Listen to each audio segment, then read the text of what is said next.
Thank you, Darren, and thanks for having me here. Before I start, the compulsory disclaimer about what we're saying, but in particular, general advice warning. What I'm about to say is general advice, not personal advice, and your circumstances have not been taken into account. So these are the key sort of areas that I'm going to cover. The first is delivering SDA properties where they are needed. Sort of begs the question is why would you build them where they're not needed? And I'll show you why.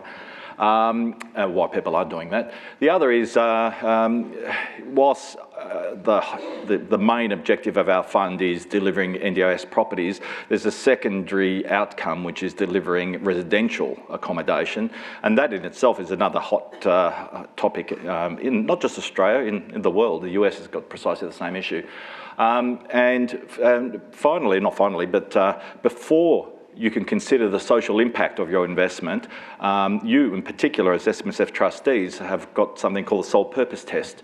You're obliged to consider the retirement income and everything else benefits first. Then you can consider the social impact. So clearly, our fund would have no traction if there wasn't an attractive income. It's not silly, but it needs to be attractive for the risk profile of the fund. And then I'm going to talk about something called institutional pricing asymmetry. And the asymmetry basically relates to the fact that institutions pay more for something than we do. But there's a reason for why they do that. And then finally, investment recycling. So one of the key strategies in our fund is to build, create accommodation, lease it, and then sell it, and you'll see why, and then recycle it. So in terms of why would you build NDIS properties where they're not required, it really stems from what I believe is one of the weaknesses of the NDIS system. But before I start, some people think the NDIS is a rort. Why would the government pay $107,000 per year rent for a NDIS participant, a disabled person? The reason is that it's a lot cheaper than the alternative. And it's a lot better than the alternative. The alternative is they 28-year-old paraplegic will go into a nursing care home or going to a retirement care home, going to a hospital. It costs about $250,000 a year to have them there. So this is cheaper for the taxpayer. But it's also far better. You know, a 35-year-old really shouldn't be in a nursing home. And they really shouldn't be in a hospital. So anyway, that's, I start with there. Now, what is the weakness of the NDI system? Well, the weakness is the fact that it's a national system, and its pricing model is effectively the same rent being paid across the whole country.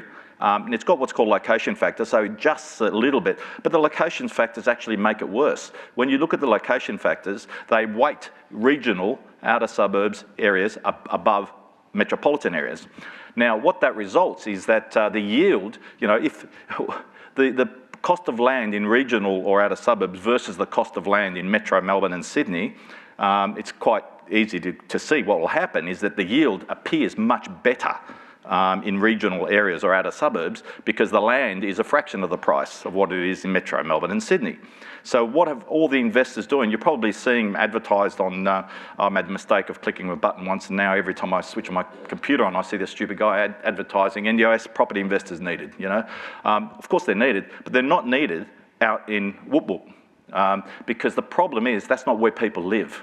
So investors are, on a spreadsheet, it looks really good. You build a group home out in, wherever, out in the burbs, outer suburbs, and supposedly three bedroom, you do 3 times 100,000, 300,000. God, the yield looks fantastic. The problem is, where are the tenants?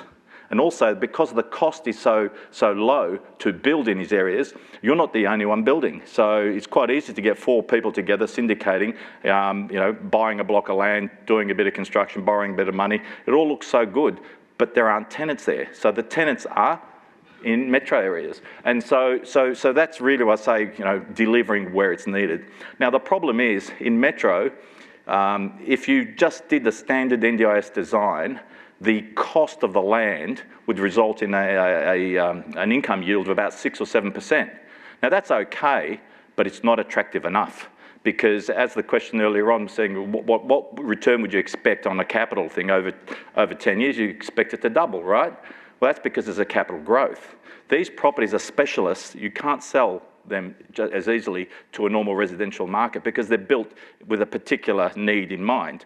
And so the yield needs to be a lot better than 6 or 7% to attract investors.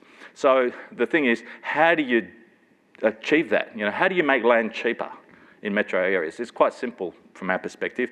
You build up. So what we do, we buy blocks of about 1,200 square metres. We do a 3-storey development with a basement. Ground floor is NDIS. Level 1, level 2 are resi. So we normally do 6 NDIS with 2 care apartments. Level 1, level 2, about 13 residential, primarily 2-bedroom units. We sell them, and then we recycle them. So effectively, it's what I call the hybrid development, and it results in yields that are similar to what you get. They're not, you know, spectacular. We're targeting 10 to 12% gross income yield after paying the property management fee. It needs to be that because what's the residential normal yield? It's about 10% when you take income plus capital growth. So it needs to be about that. And then the key thing here is that vacancy risk is the key issue, is that, you know, you get vacancy risk if you're building where people aren't there.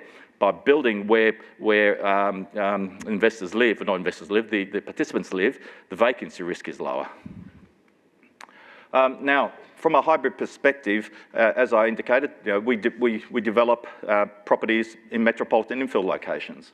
And so we split the costs across multiple floors, so it's not rocket science what we're doing. And we are taking a bit of development risk, but from our perspective, the biggest element of risk was leverage, and now projects are leveraged only to about 50%. So now our strategy is we want to sell the resi because we're not really building residential part. We're only doing that to make the NDIS work. And so we'll sell the residential and we'll keep the NDIS within the property, we'll lease them out.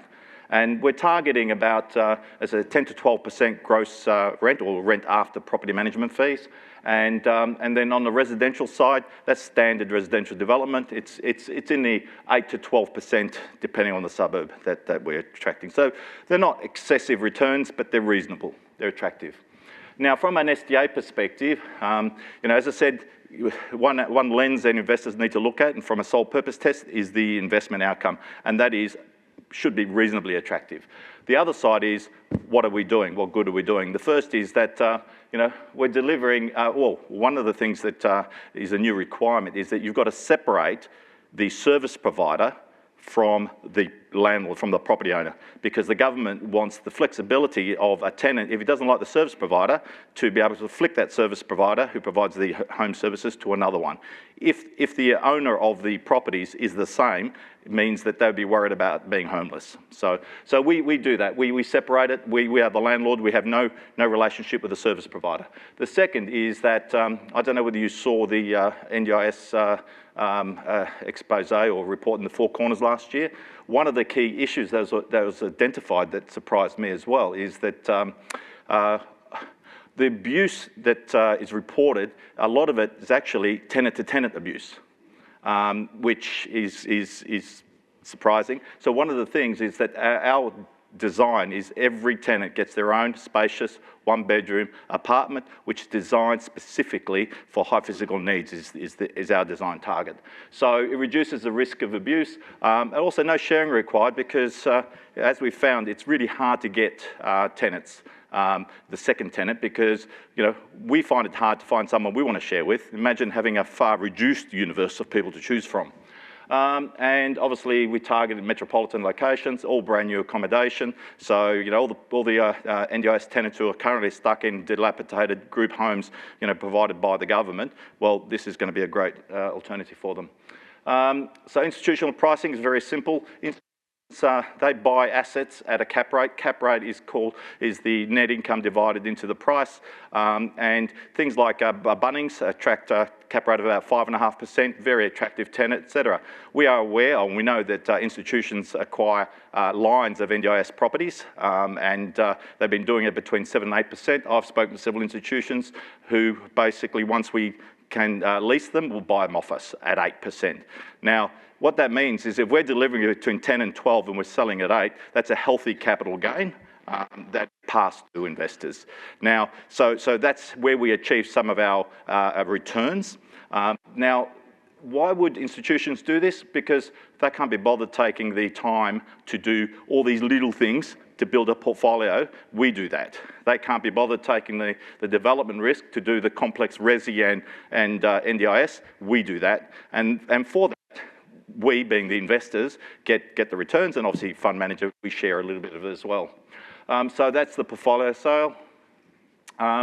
So we're a fund, we're a retail fund, so we're not a wholesale only, so our minimums are negligible. And we've got 2 properties already we've acquired. We're about to get planning permission on Frankston. Clayton is not far away. It's about $22.5 million worth of transactions. So I've got a couple of examples here, but I'm out of time. So I'm sure you'll be able to get access to this presentation through the internet later. So thank you very much.